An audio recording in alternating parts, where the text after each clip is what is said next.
Hello again, everyone. Welcome back to Betrayal at Krondor.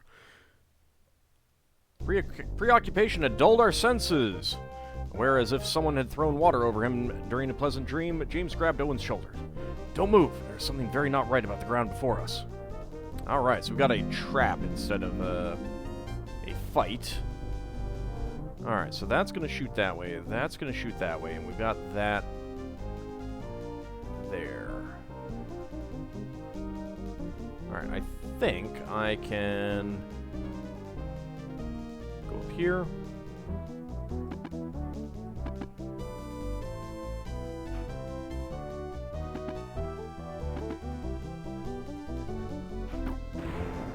And does that take care of that? It does.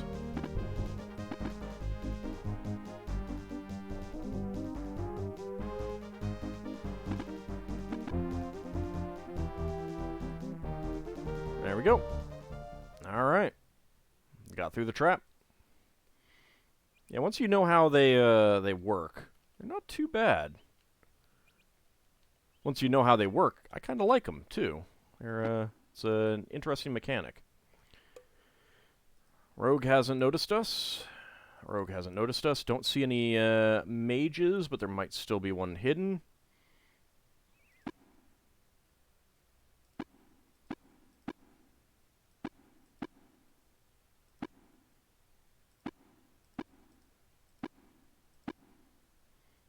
Alright. Well, let's go ahead and attack.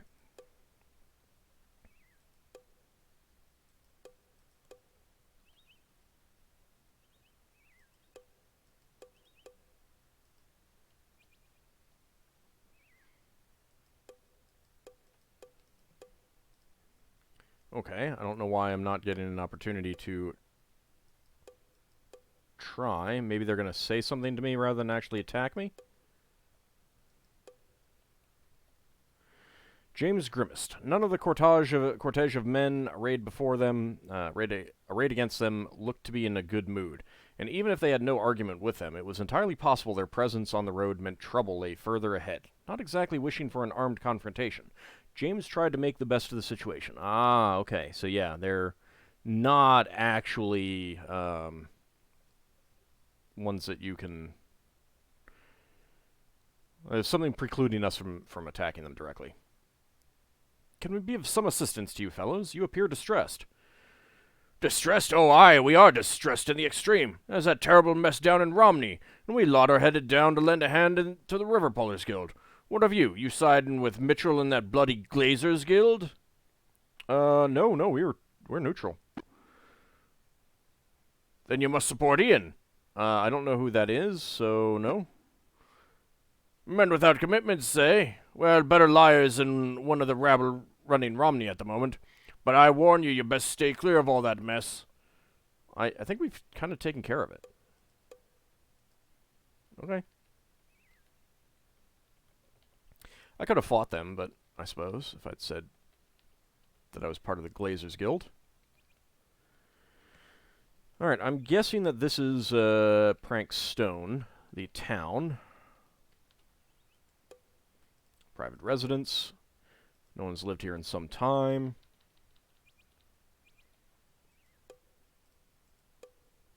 A smiling man answered the door. Come in, he said with a large grin. Have I got something to show you? Curious, James followed the man into the house. He led them to a table upon which was a bulky object of some kind covered with a cloth. With great flourish, the man pulled away the cloth, revealing a strange metal machine with a funnel at the top and a wooden crank on one side. What is it? Asked Owen. It's a gem converter. Currently, it will only convert rubies into emeralds, but I'm working on a formula to convert rubies into diamonds. Say, perhaps you could help me test it. Would you like to give it a try? I don't have any, so sure. After searching through our packs, I'm afraid we don't have any rubies, James said. The man looked at them thoughtfully for a second, then said with a smile, No matter, you seem like decent, honest fellows. When you get some rubies, you come back and see me, and I'll let you convert them anyway. How does that sound? They thanked him for his generosity and left. Okay. Not sure exactly how that works, but it's a thing. It's a private residence. A balding man with an intense gaze answered James's knock. "Are you looking to stay in Prankstone for a while?" he wondered. "Do I have a house for you? Only 30 sovereigns a month." "Sorry, we were just passing through. What can you tell us of the people who live in your houses?" James asked. "I've got a guy who claims he's an actor living in one, and my other place is about to become unoccupied. That no-good dragon lover has cheated me out of my money for the last time. Good day." The subject obviously angered him, because he put an end to the conversation by slamming the door. Jeez. I was just asking about Shaft.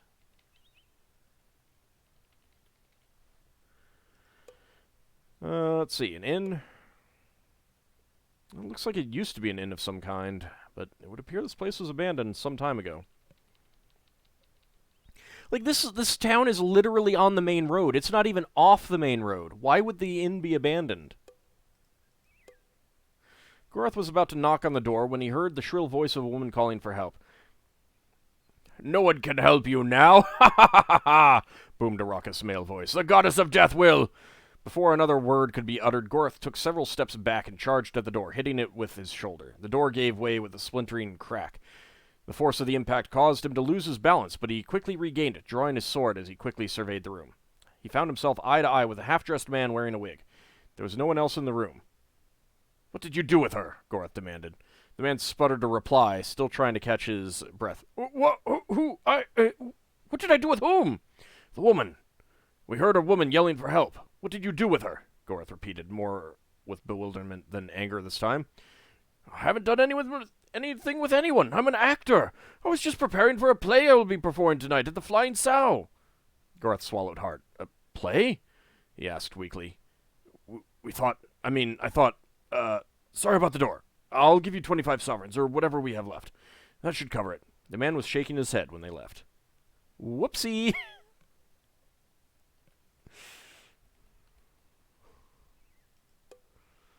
Alright, that's a tavern. What time is it? It is late enough that we could visit the tavern.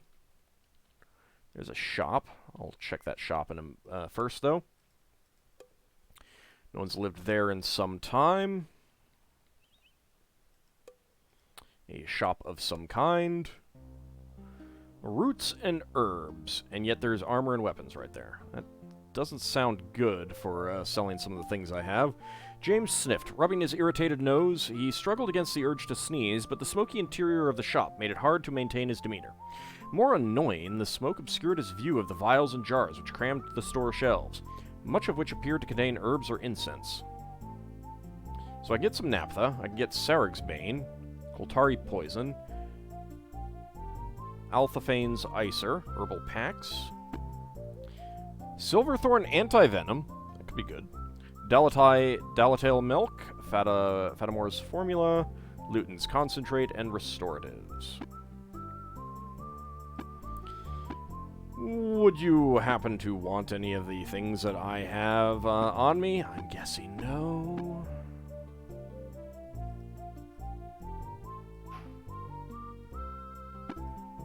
Nope, didn't think so. You might want to buy that. I'll take that.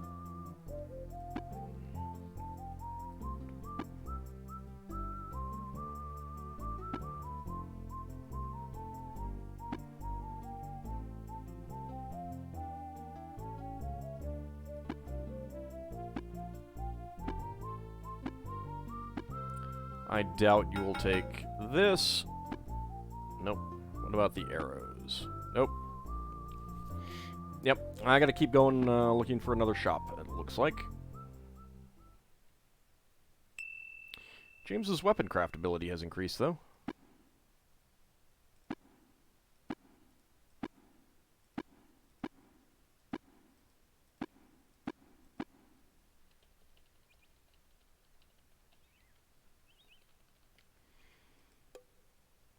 Stepping just inside the tavern's doorway, you detected the faint but familiar scent of lye.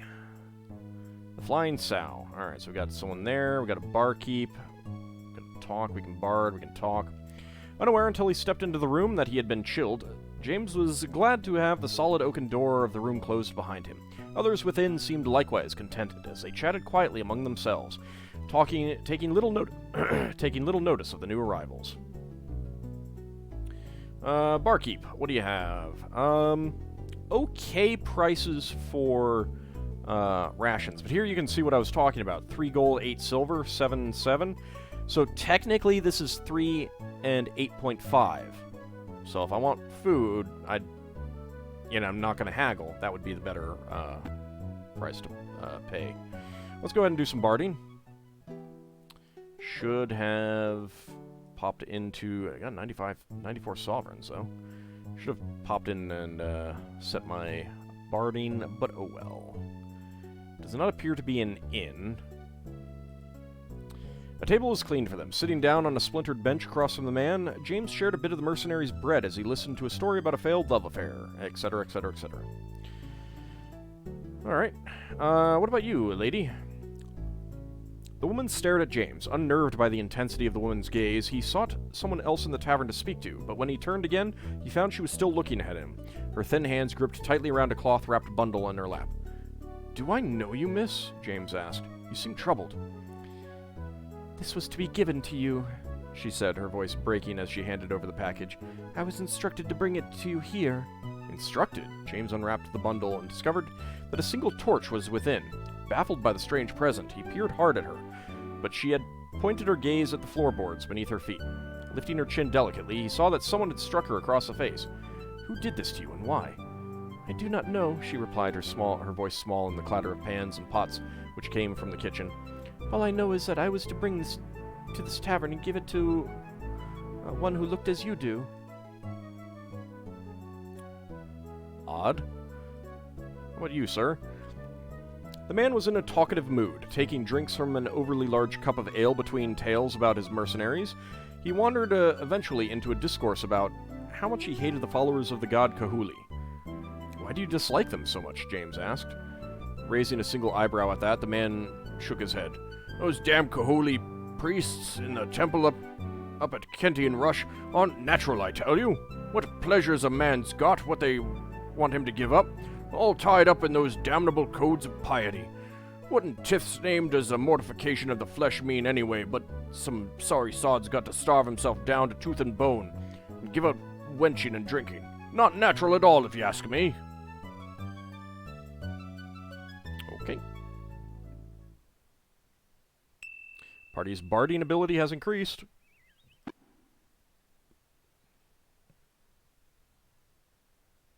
Has it?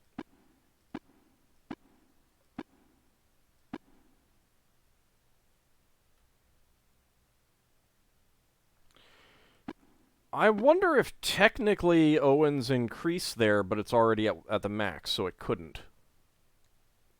But it's still registered for that message. Because it should have said Gorath's barding ability had increased. Oh well. Alright, so, did I look at that? Yeah, that's a shop up there. Let's get back onto the road real fast. Got this little, oops. Did I check out this building? Ah, yes, I did. Alright.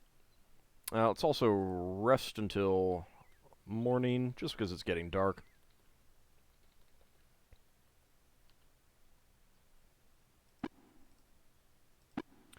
Also, I got 4 torches there. I don't need 4 torches.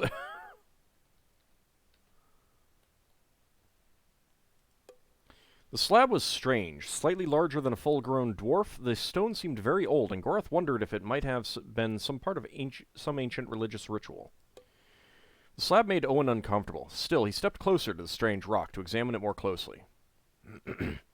"This is a very unusual stone. It seems to be emitting a very strange energy, but I can't make out its nature. Should we touch it?" "Ah, I saved it. Yes!" Owen stepped forward and touched the strange stone. Though there was not an actual explosion, they all heard a loud bang as his finger touched the rocky surface. The sound startled them all, but it had the greatest effect on Owen, who was momentarily convinced it was the sound of the death goddess knocking on his door. It took them several minutes to realize the humor of the situation, but soon all were laughing as they picked up their packs and prepared to leave. The stone had apparently been harmless. Still, it worried Gorath and made him wonder if they had lost anything else besides their wits.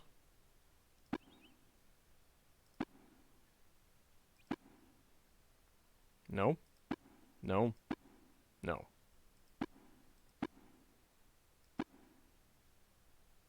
Yes. I lost all my keys.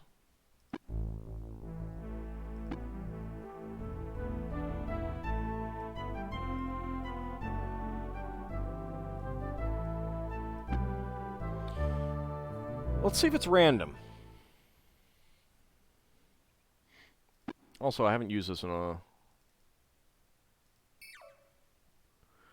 Interesting. So it's not marking, like, caches. It's marking objects that you can interact with.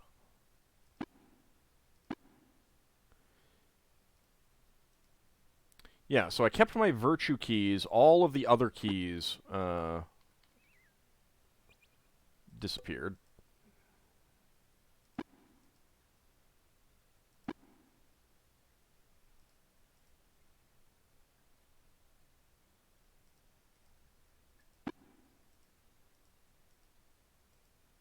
Just checking to see if anything like a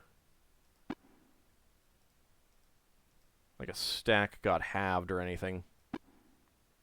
No, once again, it it took all of my keys. Alright, that's interesting. That it is very specific on what it's taking. What happens if we say no? No, I don't profess to have your magical insights, but I have a bad feeling about this place. We should leave while we are still able. And if I say yes again...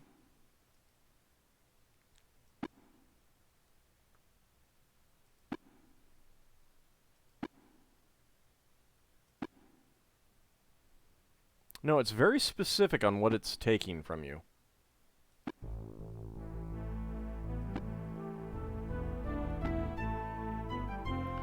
Which probably does mean that those things would be, would probably be available. Can I... No, I can't actually, like, leave these here, or get rid of them. So I'm not going to touch that. Well, let's go in and do the no.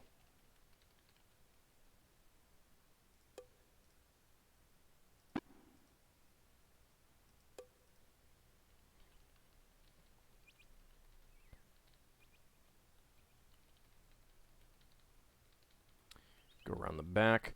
Now, we did hear about the potential of the death of the Upright Man, so we should go back to Krondor. But I would really like to find a place to sell some things before I do that.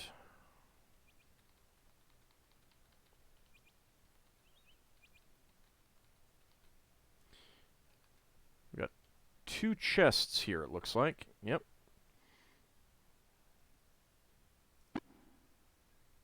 Does this give me 2 dots, or just 1 dot? Yeah, there's clearly 2 dots there.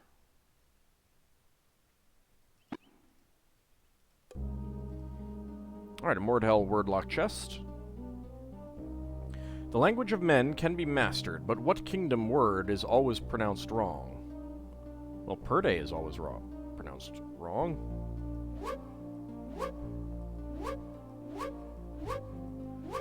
Thorn would fit. Let's see if that is... No. What kingdom word is always pronounced wrong? Well, that would be wrong.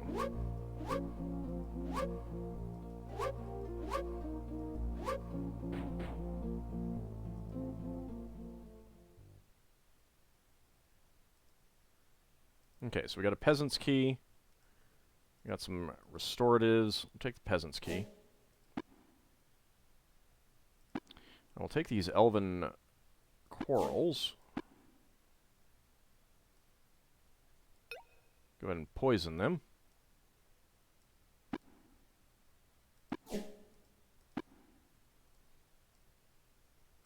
Take them back. Alright, there we go. Makes a nice stack.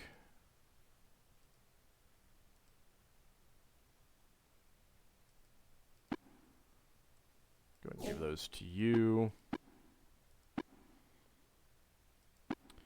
Alright,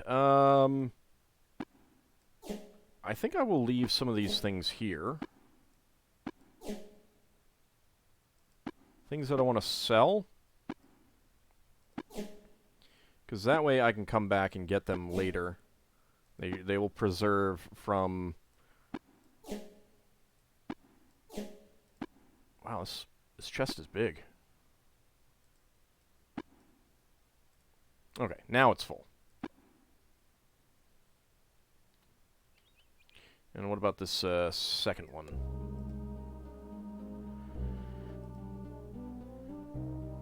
Alright. It is not able to... That is not the right one. Let's swing around this way. There we go.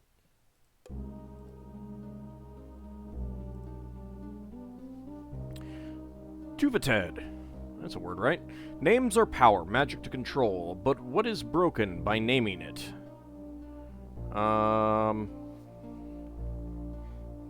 What is broken by naming it?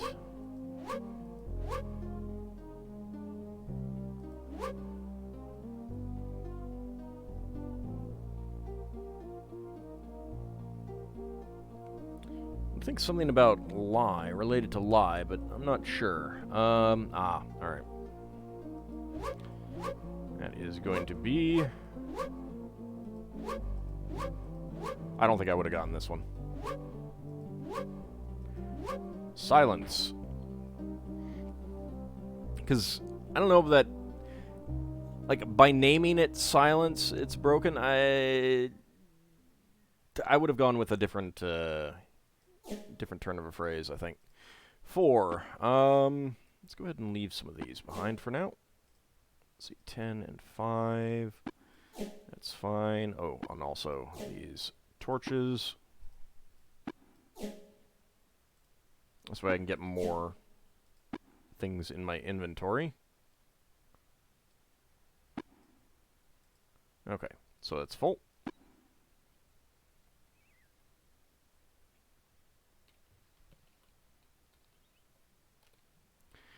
Run back to those corpses, pick up the rest of their loot so I can leave as much as in those chests as possible.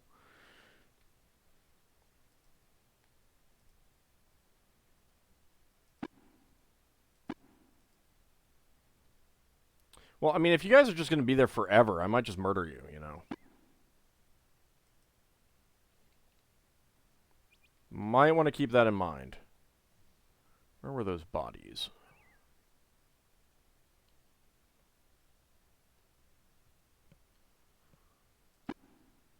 Is that a lake there? Yeah, okay, that's a big lake.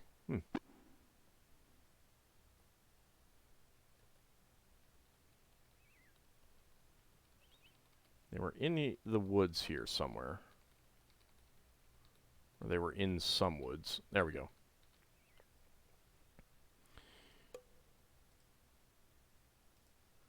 Those are poisoned. I will leave those behind. I don't care about them.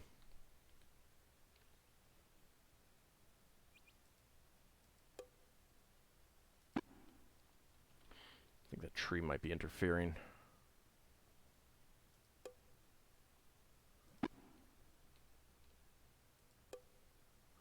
Or maybe, I did just get everything from him.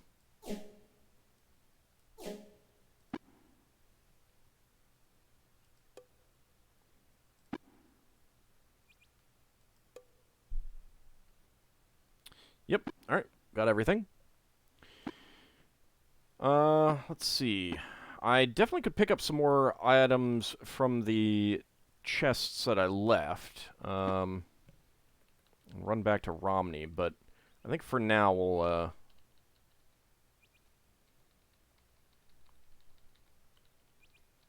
guess I'll just deal with the... I mean, I'll let these guys live. It's easy enough to get past them. Doesn't matter. Nope, nope.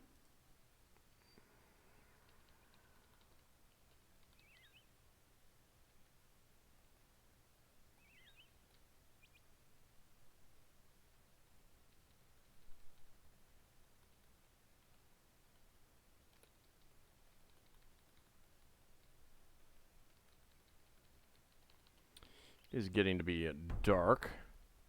Looks like there's some graves.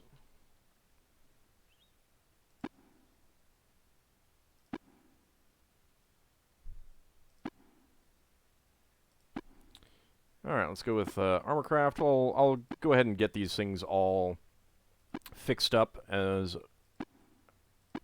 much as I can be before I put them away, just because then I don't have to do that later.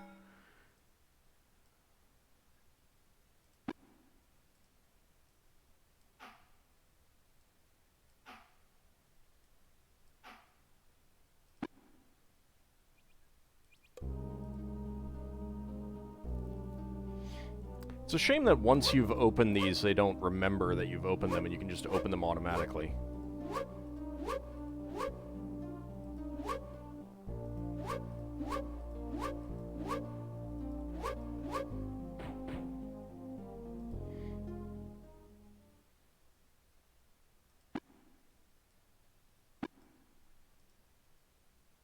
Oh, right. No, can't get anything more in that one. And this one could hold a lot of stuff.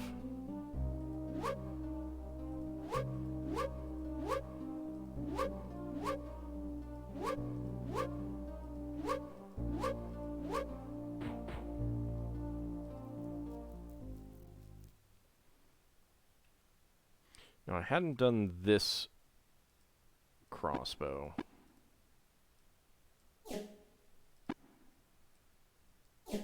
Go ahead and just get that one nice and maxed out. There we go.